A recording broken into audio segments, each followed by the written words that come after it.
my name's Nanny McWheeze. Yes, and I'm playing at the Belgrade Theatre this year in Sleeping Beauty. Well, Sleeping Beauty is all about an enchanted spinning wheel, yes. But the king has got rid of all the spinning wheels in the kingdom. But we managed to find one here at the weaver's house, yes. And Francis is going to show me how to use it. Well, Francis, what do we do?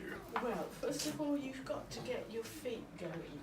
Right, so... Wobble your feet up and down. Okay. And just keep the wheel going like that. There we go. Oh, yes. Is that all right? That's lovely, yes. And then we just... And this is the yarn, is it? That's the wool. That's the wool. This is called a traditional wheel. It's not an old antique wheel. It's a new one. It's only about 25 years old. Oh, really? Yes. Argos, is it Argos?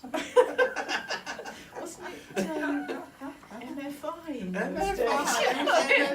Oh, lovely, yeah. IKEA.